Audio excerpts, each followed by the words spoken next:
Galloway's, support through sight loss. Galloway's, get active.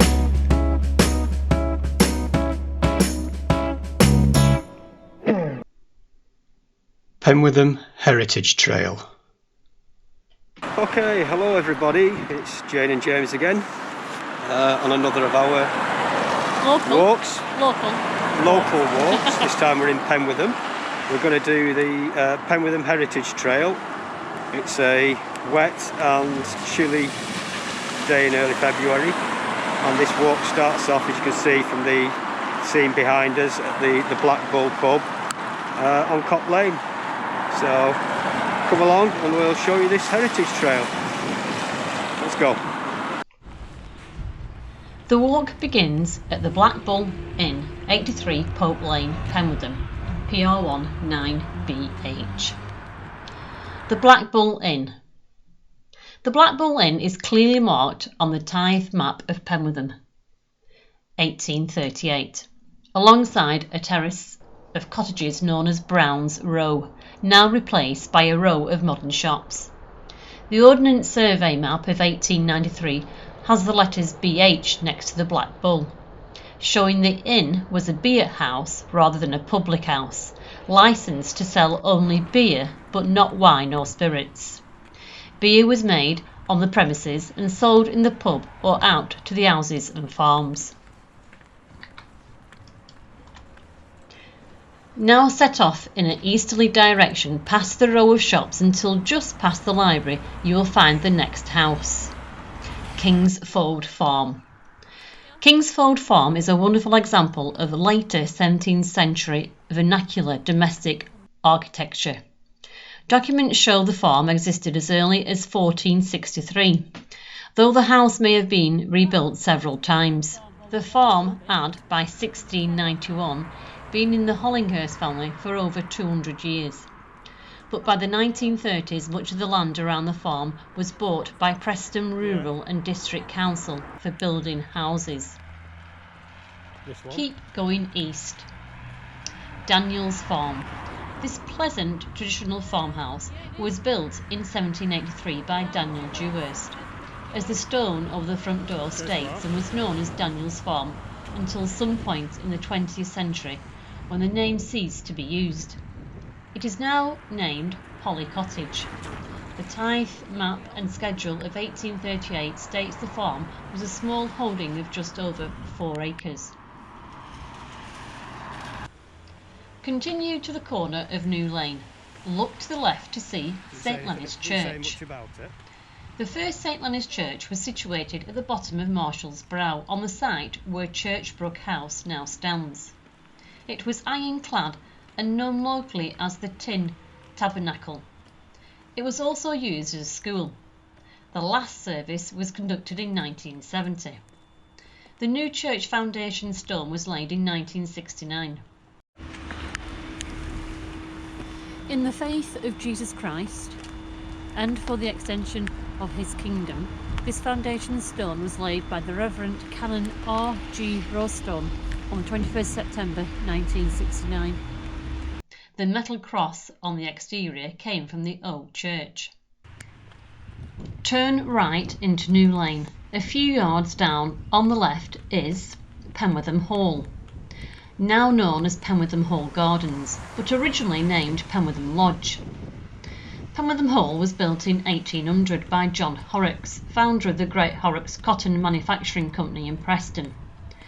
John Horrocks purchased over 21 acres of farmland in Penwortham in order to build a home and estate away from the grime and smoke of Preston. John died at the tender age of 36.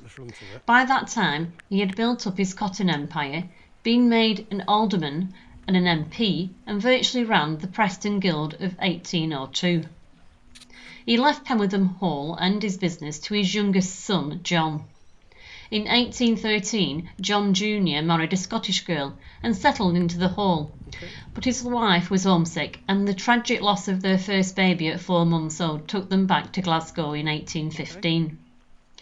John Horrocks Sr. is buried close to the south wall of St Mary's Church, with his estranged wife and his baby granddaughter. The estate was purchased by William Marshall. The Hall is one of only a handful of listed buildings in Penwortham Township. It was listed Grade 2 in 1966. It is now converted into flats for older residents of Penwortham. Walk to the end of New Lane where it joins Leyland Road. Turn left and keep going.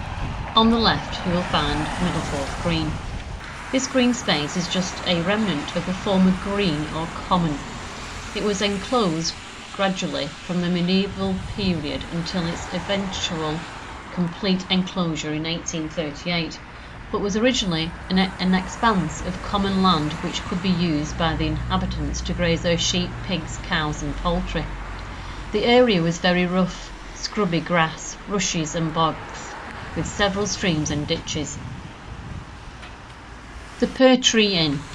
This building was once part of the Penwortham Hall estate. At the time of the tithe map, it was used as a small factory for cotton weavers. By 1861, Preston's large-scale factories had taken over handling cotton production, and the census of that year shows that the weaving shop had become an inn, known as the Pear Tree Inn, which is still in business today. The Methodist Chapel. The first chapel was built on this site in 1813 and then rebuilt in 1833. It was made redundant in 1910 when a new and larger church was needed for the growing congregation. This was erected close to the Bridge Inn and has a blue plaque to commemorate its origin. Methodism was a very strong movement in Preston and the surrounding areas. Cottages. Look on the right hand side of the road for the next building. Set back behind a terrace of houses, take the slight detour into Greenbank Road for a closer look. Manor Cottages, Greenbank Road. This charming row of cottages was built in 1796 as a single building for use as a workhouse. Any resident of Penwortham without the means to support themselves due to age, infirmity or poverty could apply for a place in the workhouse and be supported by the parish. Walk past the cottages and rejoin Leyland Road, bearing right.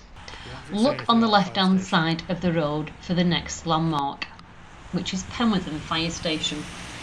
Built in 1930, this station serves South Ribble as far as Taunton, Preston, Docklands, Ashton-on-Ribble, Bishopgate Hill and the area south of Corporation Street in Preston.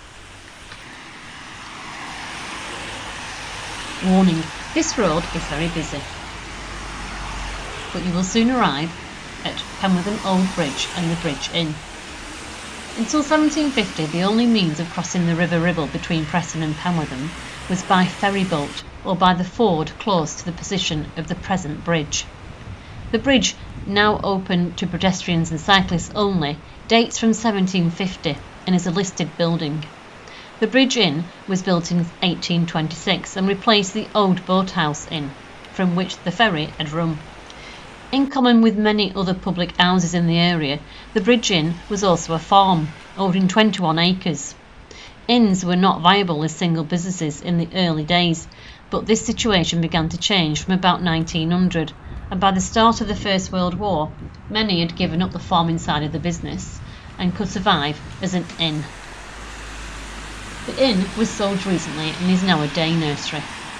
The red brick church adjacent is the new Methodist church, which replaced the old chapel seen earlier on the walk. Note also the remains of a railway bridge, which held the line from Preston Station south towards Southport. Penwortham had its own small station just off Cop Lane. The line was shut down in the beaching railway cuts of the early 1960s. From this point, take the public footpath / cycleway beside the Methodist church. Keep straight on to a footbridge spanning the dual carriageway. Take the steps up to the bridge and turn to the left.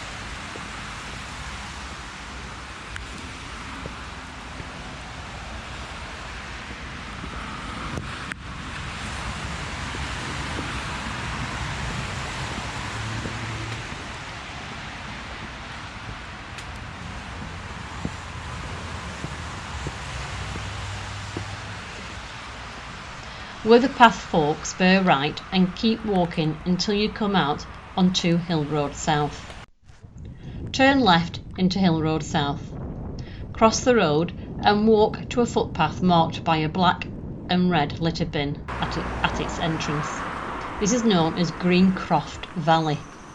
Follow this pleasant woodland walk to the first junction in the path, where you turn left. At the next junction, marked by a lamppost, bear right, keeping the stream on your left side. Continue until you reach your final building.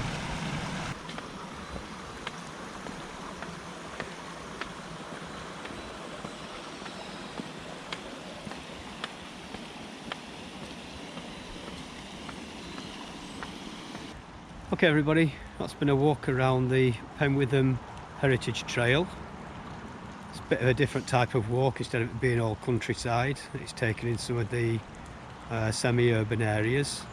We've seen some historic sites from old Penwortham. All that's left to say is we've got one more to see, which will follow on after this. But hope you've all enjoyed this walk. If you'd like to know more about it, the information we've got was taken from a South Ribble Borough Council Heritage Walk leaflet. Jayne's kindly narrated that for us. So we'll carry on, we'll get to the malt kiln, I think it's Malt Kiln Cottage, yeah. And we'll say goodbye for now. Hope you've enjoyed it. Stay tuned, we'll see you in the next video. Look after each other, and it's bye for now. Bye. Thanks for watching, bye bye. Malt Kiln Cottage. Early documentation indicates that Malt Kiln Cottage was originally a water-powered mill, which assisted in the milling of grain for beer making. This one here. The cottage was originally built in a T shape, with the malt kiln and storage buildings in the top stroke of the T. This part was demolished later, and only the downstroke of the T remains today.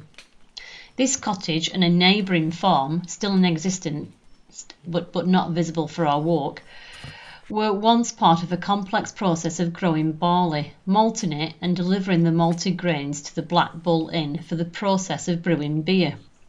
The original maltster's stone trough is nearby in a local garden, in use as an ornamental planter. From Malt Kiln Cottage, continue up the path to the junction with Pope Lane, turn right and follow the road back to the Black Bull Inn.